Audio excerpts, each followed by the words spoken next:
people between the ages of 13 and 25 who are living in their mom's basement, existing off Uber Eats, never leaving their homes, and all of a sudden, they're instant millionaires. On the 15th of July, 2020, a 17-year-old infiltrated Twitter, posting a Bitcoin doubling scam to the accounts of numerous celebrities. It's being called the biggest security incident in Twitter's history. Former President Barack Obama, Tesla founder Elon Musk, even Microsoft's Bill Gates. It netted him $117,000. Pennies to a teen. That's it? Huh? That's it. Wait, a bunch of massive people, influential people, platform, and all he gets is 117K, and all of them posted his doubler? To a teen who, at the time of his arrest, was found with 3 million more. And when I did some digging, I found that he has a long history of internet fraud and extortion.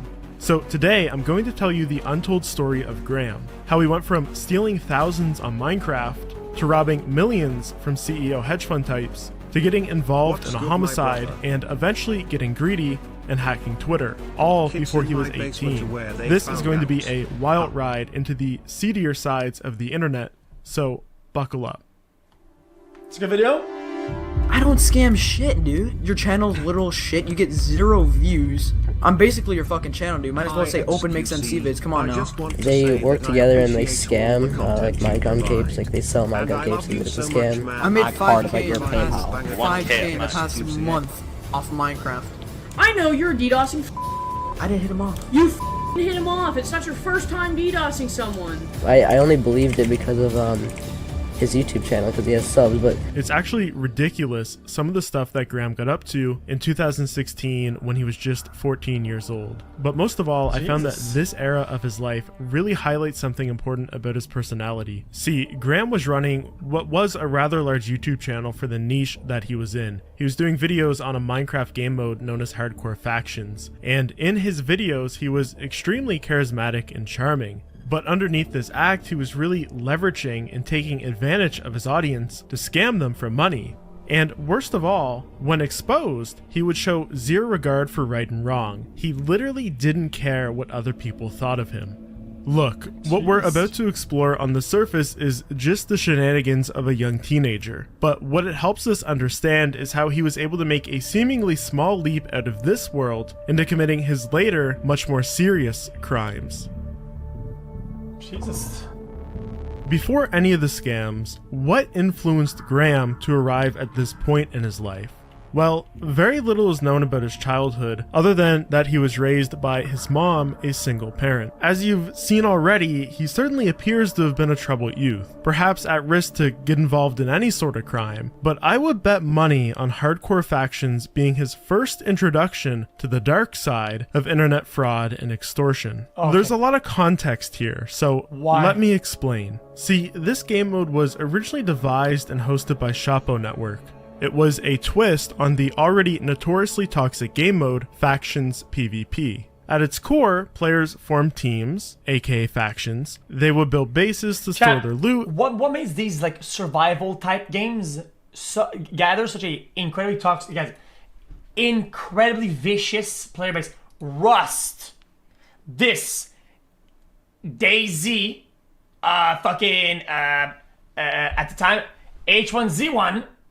And they would fight members of other factions with the hopes of beating them so they could raid their bases for the riches and bragging rights. This new hardcore version had a couple of twists that really pitted. I get it's competitive, but I think the raiding part is huge. I think if you can raid somebody in a game, and it's crazy. Players against each other. The most intense of these changes is that if you were killed, you would be banned from the server for the duration of your playtime. And this gave players time to stew, often coming up with a plan for revenge, even if it meant taking it outside of the game. Okay, I'm just gonna say, if I would play this game mode and I was banned for 2 hours, if I did, I would have been the absolute monster, man.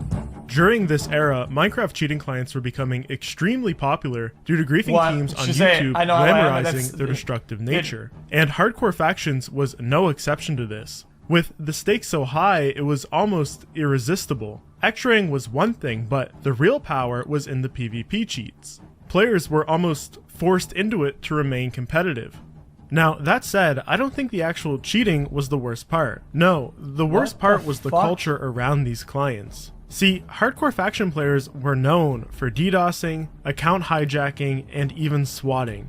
The hack client culture had permeated into these servers. There was, and still is, an overlap between Minecraft cheating and actual hacking communities. You know, I remember the Nodus forum. I was a young teen then myself, and that place was literally my first introduction into the world of booters, dump databases, credential stuffing, remote administration tools, you name it. They were using all those techniques there to procure hacked Minecraft accounts. On hardcore factions, people were literally purchasing and selling stolen accounts known as alts for a few pennies each to continue playing during that period after death. But for some, like Graham, they would end up exploring these techniques outside of the context of Minecraft. It was like a stepping stone, because these same techniques could be applied to get into any type of online accounts. Banks, social media, crypto exchanges, you name it.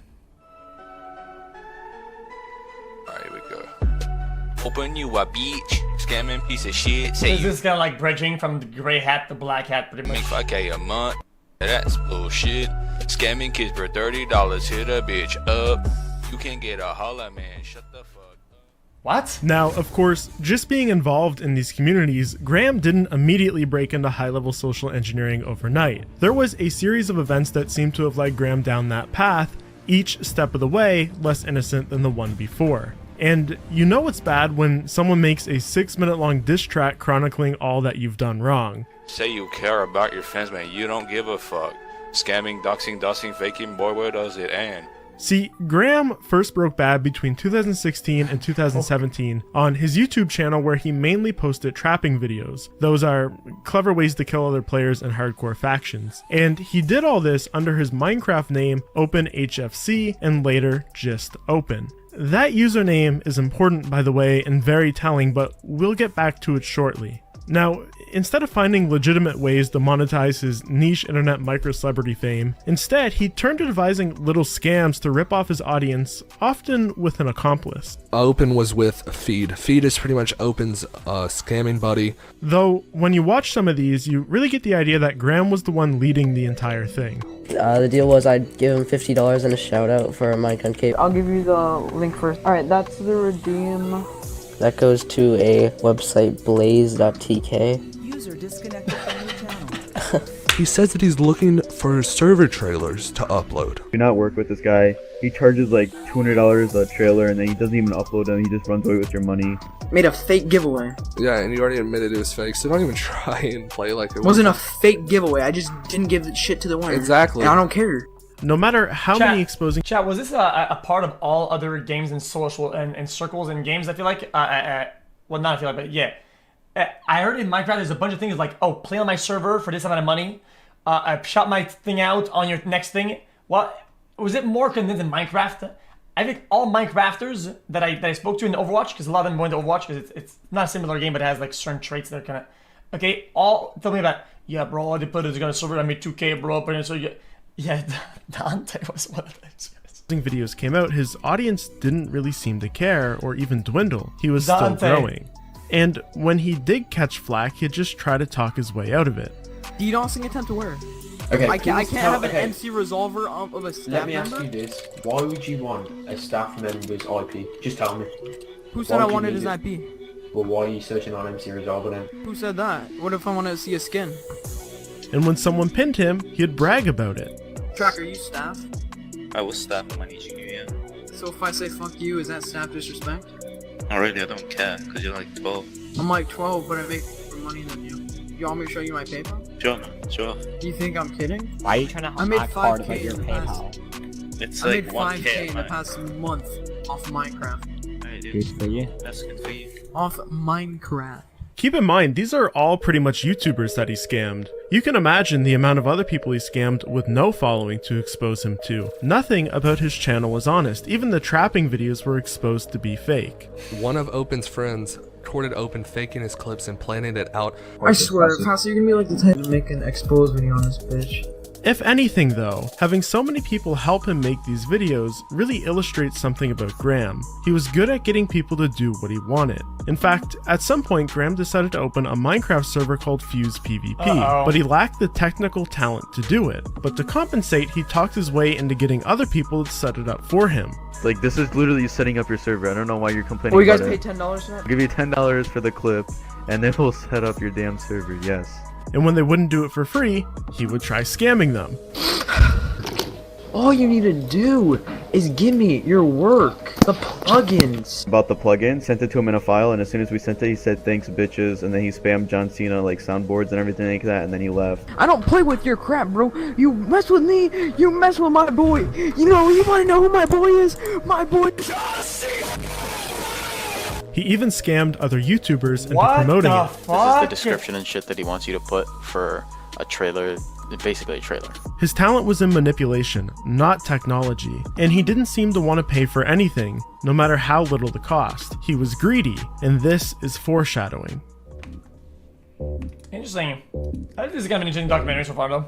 Now, there's one last aspect from this time in Graham's life that we've yet to examine. His username, Open.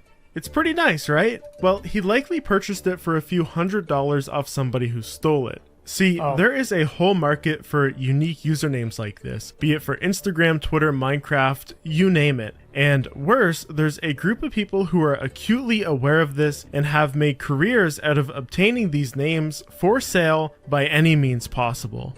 The most notorious form for this is OG Users. It's a known marketplace where these types of usually stolen social media accounts are traded. While of course they don't openly advertise or condone the illegal side of how members obtain these accounts, some of the worst stories of targeted harassment and extortion that I've ever heard of were committed by members of this forum. And by 2016, Graham had set up an account to buy and sell usernames here. But it wasn't until 2018 that he really got involved, basically right at the end of his Minecraft scamming days. Hardcore Factions was falling out of popularity, and so this was a natural transition given that the communities are somewhat linked already and Graham has a proclivity for making bad decisions in the pursuit of money. You've got to understand, a good name like @Panda on Twitter will go for thousands of dollars. There's serious money in hacking them, and the members of this forum, or you can become something or somebody and then give value to any word you put on it. Boom. Have varying levels of experience. Now what? Of course, the vast majority have no idea what they're doing. But at the very top, you have a handful of folks that are versed in blackmail, doxing, phishing, sim swapping, to name a few of the techniques that they use to take over accounts. xQc. And Graham, being a social butterfly, was getting himself involved with that more experienced crowd. I knew Graham under the alias Graham, which was probably early 2018. Wasn't that the guy from him as the Minecraft guy? He used to just scam people all the time. Then he started like hacking people. He was a Simswapper. Yeah, that is massive fucking scum shit. I got a notice from the Secret Service. When they finally captured Graham, they made it known to me that there was probably some recovery that was available to me. Exactly 1 year before the Twitter hack on April 15th, 2019, tech investor Greg Bennett was having a little afternoon business chat with his son when his mobile phone dropped signal. It absolutely goes dead. There's no cell signal, no nothing. I can't get into my email account either. He was the target of a SimSwap attack. I immediately called up AT&T and they say, sorry sir, that's not your account. All my crypto accounts have been hacked. And think about how easy this is. If somebody takes over your phone, all these folks have to do is use your email address to try to log on to these accounts and then say, forgot password. So then the password resets. It's sent to your text, which is now controlled by another phone that you don't have. And they reset the passwords, and now they have complete control over getting into all of your crypto accounts. This type of attack... Yeah, unless you're using not 2FA, but 3FA, right? And you have something physical. Remember the rule behind FAs, right? Something that you are, something that you know, something that you have. 3FA. Was becoming more and more common. While it was originally devised to break into social media accounts to steal their rare usernames, perpetrators on OG Users quickly realized that they could use the same techniques to break into the accounts of large crypto holders. the way Graham used to find his target, he would go on like the Twitter accounts of Coinbase, Bittrex, Binance, and he'd see who looked rich, who didn't, you know, who flexed, who didn't, who looked more wealthy. Once Graham and never identified accomplices targeted Greg, they would have doxed him to get his phone number and email addresses, and then use that information to... Guys, 2FA isn't even that good, because if 2FA, somebody has that thing, okay, but they can still get all of it, okay? If you have something physical, they cannot. It's impossible. That's why 3FA is the way to do it. Execute the SIM swap. In total, they got away with what amounted to be 164 bitcoins. 100 of that was straight Bitcoin, and the other 64 was various altcoins. Cool. At the time, that was worth $856,000, but in today's value, it would be worth $6.3 million. So what the heck does he do with it? He balls out. According to the Times, Graham was attracting attention at school because he seemed to have an unusual amount of wealth for his age. He was buying designer clothes, apparently flashing large amounts of cash, and of course he had that BMW 3 Series. But where he was really showing... A flawed bad 2FA is literally worse than 1FA. Not kidding. Was on his Instagram account at Error. Now, unfortunately, this account has since been terminated and most of the content lost to time. But to give you an idea of the type of purchases he was boasting about, one of the things that did survive is this shout out from a jeweler to the hip hop elite showing that Graham had purchased himself a gem encrusted Rolex. Dude was spending some mad coin, but I think there's something a little deeper here than him just having been a 17-year-old showing off. I mean, this was part of Simswapper culture. People between the ages of 13 and 25 who are living in their mom's basement, existing off Uber Eats, never leaving their homes, and all of a sudden, they're instant millionaires. Coin bandit. I've been in the kitchen, wrist twisting like a trick shot. Most you rappers got no bars like a sim swap. E-girls dropping ass. There was idolized members of OG users like Windblow, Xavier, and Joel, who between 2016 and 2019, without any punishment up until then, stole into the tens of millions of dollars by sim swapping, and they were openly living lavish lifestyles because of it. Made 50K off extortion. On Twitter you couldn't afford it. I mean, Xavier literally purchased a $200,000 McLaren with stolen crypto and posted about it on Instagram. Worse, he was publicly sharing videos like this too. Notice the sign spelling out his handle? This was at the Hyde Sunset Club in Los Angeles. That is not a cheap place. And his friend, another Simswapper, Joel Ortez, was there too, posting videos of them dumping out $200 bottles of glow-in-the-dark champagne over designer watches. At least he got this good selfie with those bottles first, because now he's doing a decade in prison at 21 years old for having stolen $7.5 million. I digress. These were all young guys stealing a ton of money spent. It's crazy how the law works, right? Like, you can be an executive and still like actually billions, and you're not gonna see a fraction of that in fucking jail. This guy spending it fast and boasting about it, and I can totally see how Graham could have idolized these people, and perhaps that's why he seemingly followed in their footsteps.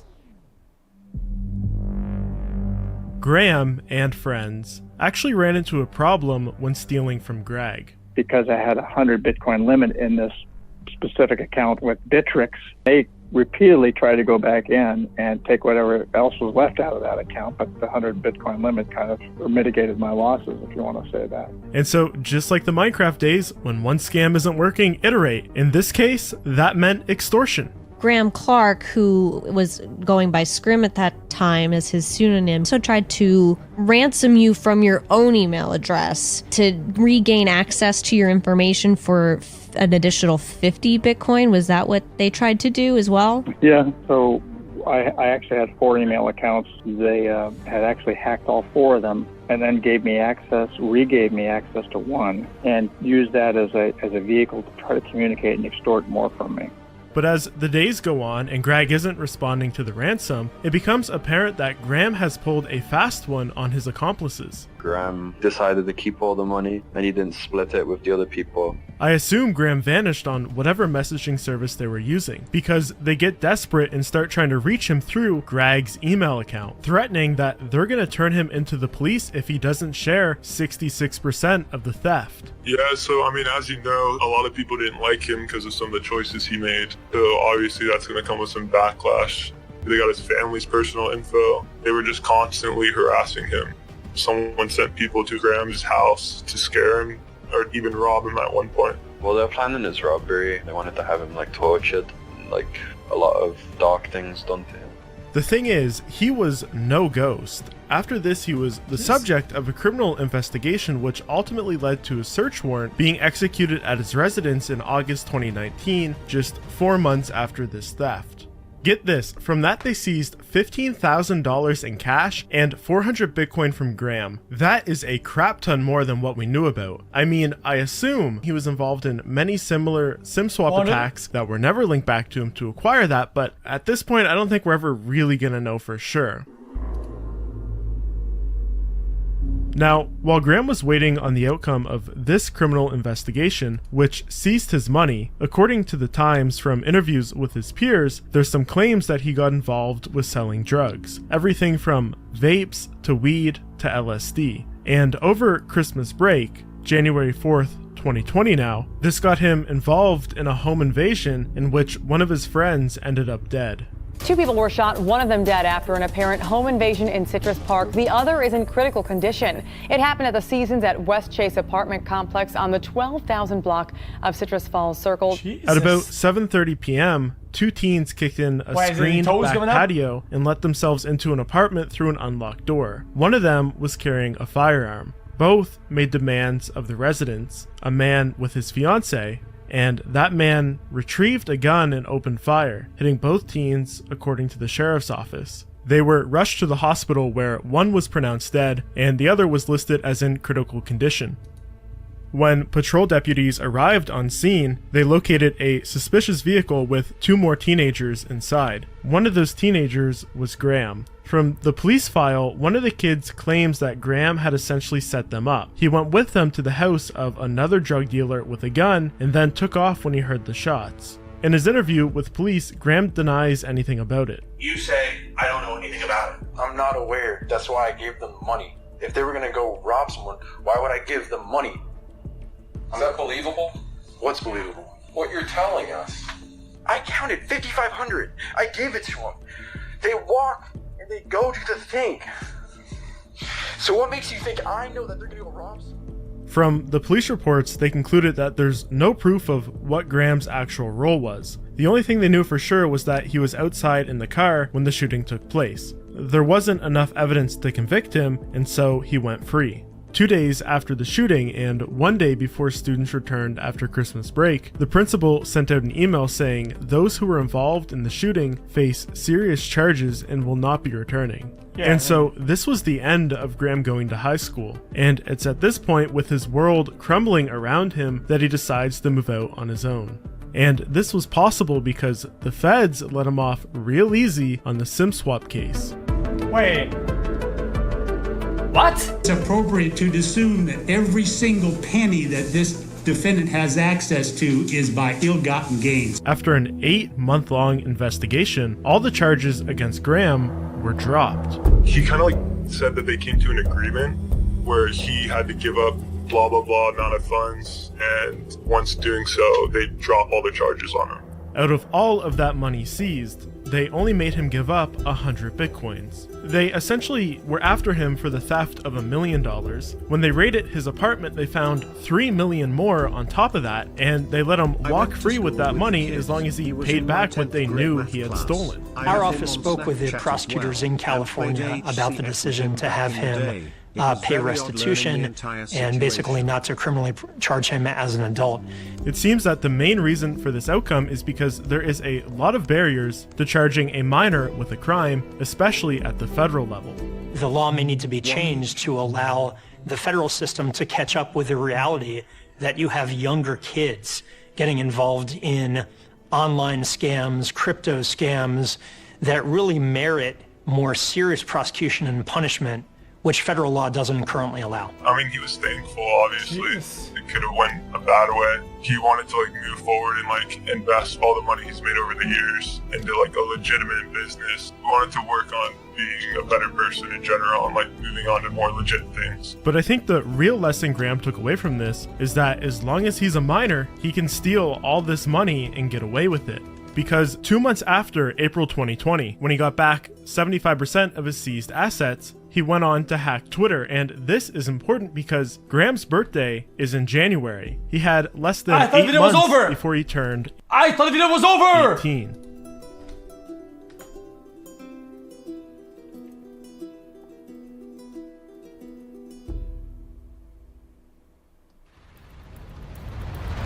We're watching this story. Several high-profile Twitter accounts appear to have been hacked. Being called the biggest security incident in Twitter's history. It's all part of a Bitcoin scam. Former President Barack Obama, Tesla founder Elon Musk, even Microsoft's Bill Gates, just some of the big names targeted. I'm confused. Can they like kind of like track the account though? Like you see where the money is going and whatnot? Under Elon Musk, even Microsoft's Bill Gates, just some of the big names targeted by con artists. Over 250 transactions have already been sent to that Bitcoin address. July 15th, 2020, Twitter erupts into chaos and everybody is desperately trying to find out how this happened and who is behind it. The search goes back to... Listen, the camera just a number. I don't think how this shit works though. Okay, at one point you need to make this crypto go to real money. If it's heavy amounts, it'll go through a certain place that'll make it go money, and then the people from the fucking government, they can literally just subpoena whoever company that is linked to that account, and they get it, and they get them arrested. That's just how it works. These two OG user members, who both have made threads literally less than 24 hours before, offering to sell any username you want for a few $1,000s. This was godlike access, the stuff of fairy tales within these circles. And so Hasib Awan, founder of a SimSwap protection service, picks up that these two obviously have access to some huge breach. Man, you 10-year-olds, you fucking people in chat are from like 10-year-olds saying it's decentralized. It's decentralized. I'm such a crypto god. Brother, it's decentralized, but if you want to be part of the real world and have real money, and I'm gonna tell you, this economy of a crypto shit, not a lot of places accept that. You're gonna have to get real money somehow. You have to make some sort of conversion, and if you make conversion in high amounts, in millions, okay, you will gonna have to go through some sort of big institution like fucking Coinbase or whatever, any big ass one. Okay, dude. Be able to offer this service, and so he posts a screenshot of the thread showing it as a possible lead as to who is behind the attack. And Chaewon freaks out. He messages Hasib and says, "Please remove this. I am not the bad guy. I don't want to get in trouble here. I'm just a broker. I had no involvement in the hack and it's freaking me out. He was just trying to prove that I'm just a middleman. I actually didn't do anything." Turns out this was a 19-year-old from the United Kingdom, Mason Shepard, and he was very scared about what his implication in all of this was going to be. And Hasib, having the foresight that this guy is likely going to be arrested within 24 hours, suggested that he talks to a journalist right away to set his side of the story straight. It turns out that he had been contacted along with another OG user member, Nima Fazeli, aka Rolex, by this mysterious Discord alias Kirk, claiming that they work for Twitter and they can get any username. Neither of the soon-to-be accomplices believe it. Scams run rampant within these communities, and so they both say, "Prove it." And Kirk does. He proceeds to give them both access to rare handles, along with sharing pictures of Twitter's internal tools. To quote Rolex's response, "Damn, I'm in." And so this is when the sales threads went up. And over the next few hours, before Joe Biden, before Elon Musk, all of these rare, non-celebrity accounts are being taken over. In total, they brokered the sale of $40,000 worth of rare usernames, of which $33,000 went to Kirk, and the rest was kept by the now accomplices as a brokerage fee. Well, Nighttime. Guys, question chat. What happens when a big user, like me, okay, because I'm so fucking famous, brother, okay, what happened when I asked to be changed from XOW to XQC? What happened to the person who owned XQC? Because I only had XOW. Did they just smoke him? Now in the UK, and real happy about having just made a few grand, Mason goes to bed. He even shared a picture with the Times of him saying goodnight to his girlfriend before it all went. Hey Pluto, Hey Pluto. Okay, if they did that to that person, okay, then what did you guys do to the person that had xQc when you guys turned XUW? To hell to prove he wasn't behind it. Unfortunately for Mason, I don't think he fully understood what his involvement in this meant for his future. Tonight, the FBI is leading a new investigation into the most high-profile hack in Twitter history. Almost immediately, the public knew it all started on OG users. But as the days rolled on after the attack, the answer to Wait, what the fuck? Terry's something called Wait, hold on. almost The best way to explain it is it scrambles money to multiple wallets before ending up where you wanted to send immediately, it, the public knew it all started on OG users. But as the Well, I don't know. For some reason, this looked like one of my old pictures. almost Like this, I don't know why. I don't know what. This is my old apartment. I don't know what it is about it. It looked like the fucking tree in the back. It looked like me. I don't know. immediately, the public knew it all started on OG users. It's not. But It's as the just- days rolled on after the attack, the answer to the biggest question of all was starting to come to light. Who is Kirk and how did they get access to Twitter's admin tools? This takes us back to May 2020. It was literally only a factor of days after Graham wrapped up his case with the Secret Service that him and another kid started work on getting into Twitter. What's really remarkable is Bro, where are you pulling that from, dude? What? How do you even get this, man? What the fuck? How are you even getting this shit, man? his accomplice was actually 2 years younger, just 15, but much more sophisticated than Graham, and according to investigators, the two had previously worked together on Simswappers. Oh, okay, it's Instagram. My old Instagram. Fuck you. Scams. Being so young, this guy was never publicly charged, and so much about him remains a mystery, but we do know he was a member of OG users since age 13, and prior to this, he was actually involved in hacking GoDaddy. By this time, SIM swapping was becoming harder than ever. With so many high-profile cases, crypto trading platforms were making the move to non-SMS-based two-factor authentication. And so these two took the same set of skills, but applied something that you have. You see, chat? You see that? Now you guys can all learn how this shit works, okay? Now this is something that you have, which completely changes the game. non-SMS based two-factor authentication. And so these two took the same set of skills, but applied them to a new target. The self-employed attorney, not a fan of working from home, but 2 months after sheltering in place, Twitter is making the idea a permanent option for some. This was just months after COVID hit the West. Amidst the massive shift to working from home, companies were rushing. If you have no backup, no whatever, nothing, and not even access to the fucking internet, and you get an authenticator, and it's physical, how can you get it from somewhere else? If you have it, you have it. If you don't, you don't. To deploy systems, allowing their employees to remote in. But this wasn't a perfect storm. The two realized this and got to work on abusing it. At first, casting a massive net. They started by compiling a list of Twitter employees on LinkedIn and used job recruiter tools to obtain their phone numbers. From here, they used the same skills required for those SIM swap attacks. Really, it was about being convincing on the phone, calling employees pretending to be from the IT department. Hey, we've got a problem with your account. I need you to log into this portal for me. Except it was a phishing page. The employee would enter their username and password, and that would be stolen. From this, they were able to get into Twitter's internal Slack channels and start piecing together who had access to the admin tools that they were really after. The net was getting smaller, and they tailored the attack to target this group specifically. And on July 14th, one fell victim. Graham and his accomplice were in. They now had access to every Twitter account, and they could take them over with the click of a button. You know, he's kind of funny about this. So he shows some kid scripting something, okay, or like building a script. Nothing of this involves building scripts or doing shit like. And his accomplice it's all were in. Yes, they now had access to every Twitter account, and they could take them over with the click of a button.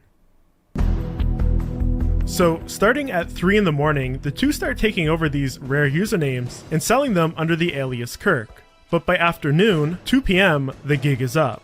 Word has spread that this isn't a real Twitter rep, and nobody wants to buy anymore because the chances of these names getting reset once the hacker is discovered is far too risky. The pair know this. Taking over so many high-profile accounts is going to draw attention. They don't have long on this admin account, so unable to profit from usernames, what do they do now? There's much bigger implications than some bitcoins being tossed around on the internet. basically could have had every DM and every account for every celebrity within like an hour.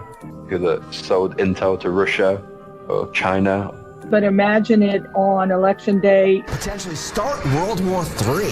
What? They could have launched a nuclear war.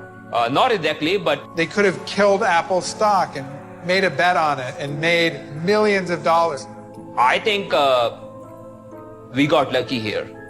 Out of all of the things they could have done, they ran a doubling money scam.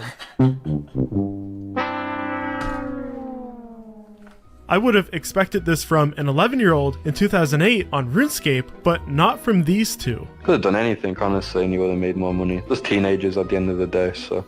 You know, from all of this, they only received $118,000 worth of crypto. It actually would have been... When I got hacked, they didn't do that. They literally tried to promote some other guy's Twitter account that had like fucking 6 followers that were just fucking retweeting fucking giveaways or some shit. A lot more, but the big crypto exchanges pretty quickly put that address on their blacklist. Coinbase alone stopped an additional $280,000 from being sent. I think we're starting to get the picture here that these two were more savvy than smart. Get back to the beat, gotta drop some bars. Got enough proof to put you behind bars. Yeah. Anytime we see any type of criminal involved in multiple activities, you always look back to see, should we have known more at the time? But we have to rely on the investigations we have. It's not over. And here we're able to now hold him responsible for a crime that we can prove he committed.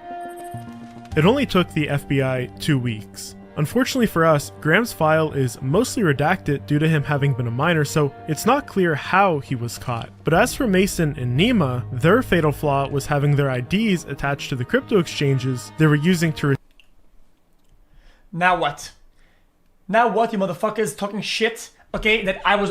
Now what, Now what, bitch ass motherfucker? I told you it was gonna happen. Bitcoin from the sale of those stolen usernames.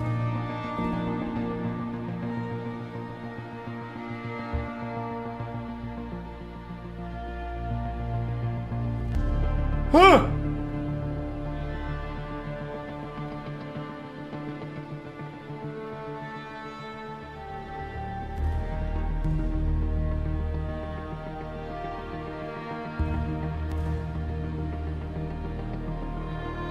It makes me sad to see these two young men face such harsh, complicated, and uncertain futures because really... A bunch of people are saying, yeah, but it's hard to be tracked. It's hard. You can use this service or that, and it's hard to be tracked for fraud. Yeah, I get it, man. You're probably gonna get away with it if you're a fucking criminal. If you get like small stuff or whatever the fuck, or like medium, whatever. When you do millions and millions, and it's with the government is in it, motherfucker. They were used by Graham, and then media took advantage of them, convinced them that their best play was to come clean about their involvement with a crime so as to make their non-involvement clear. And as we've seen, Mason was particularly vulnerable. These were the first two individuals known related to the Twitter hack because of those articles, and it made it really easy for readers to lump these youth in with the real criminals, that is, Graham and his accomplice. First one up on the docket this morning, Graham Ivan Clark. It's case 20 CF 879. So just a couple days after his arrest, the case is already moving forward by means of this Zoom call with the judge and a couple of the attorneys. Mr. White. My name is Mr. Mike Oxmo, representing these. And by now, word had gotten back to OG users, and they were freaking out. They thought their forum was going to get shut down. But one thing OG user members are known for is trolling, be it random people online, be it Zoom calls with judges, and so a bunch of them joined this posing as news agencies. I was just wondering if you're gonna take Updog into consideration in the Graham case. Sorry, I'm removing people as quickly as I can. And it's like things are getting worse and worse.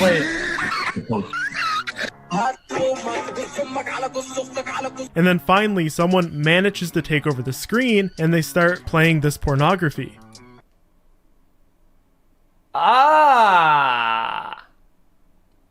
It's blurred out, sure? As was pointed out to the duty judge, why would... We'll just reapply. I'm going to end this, reapply to... This just reminds me of Call of Duty lobbies. It's a stark reminder that for most of these people, they're teenagers. And for someone like Graham, they gave him second chances. They gave him opportunities to turn his life around and do the right thing. And so what do you do with him now? All new at 6, a Tampa teen accused of running a Twitter hack on some of the most famous people in our nation made his first appearance in court today. Hillsborough State Attorney Andrew Warren filing 30 felony charges against 17-year-old Graham Clark. Graham was being charged as an adult and faced up to 210 years in prison. On top of this, his assets became a hot topic. Clark was the subject of an earlier investigation that ended in April, in which his defense attorney says he had around $3 million worth of Bitcoin. The FDLE alleges Clark used some of that money to set up infrastructure for this Twitter hack. They put a $750,000 bond on Graham, and prosecutors requested that he be forced to prove any funds used to post bail were legitimately obtained. They didn't want him using that Bitcoin. The judge granting that wish. Graham ended up sitting in prison for 7.5 months before eventually entering into a plea deal. Hey, Mr. Clark, do you understand that those are the facts you're pleading guilty to? Yes. Clark's 6 total years of punishment are the maximum allowed under Florida's youthful offender law. That youthful offender status is available only once in a person's life. It means Clark will be held in a juvenile facility and he'll get education and transition services, which will prepare him for a productive life after he serves his time. And he knows if he violates his probation... Yeah, it's some Florida thing, so they can't... I think we saw this in another video where it's like max capped for youth or whatever. So if you do some crazy shit that in other states you'd be tried as an adult and you'd go life or whatever, you get max cap, which is 6 or some shit, right? He'll face a 10-year sentence in adult prison.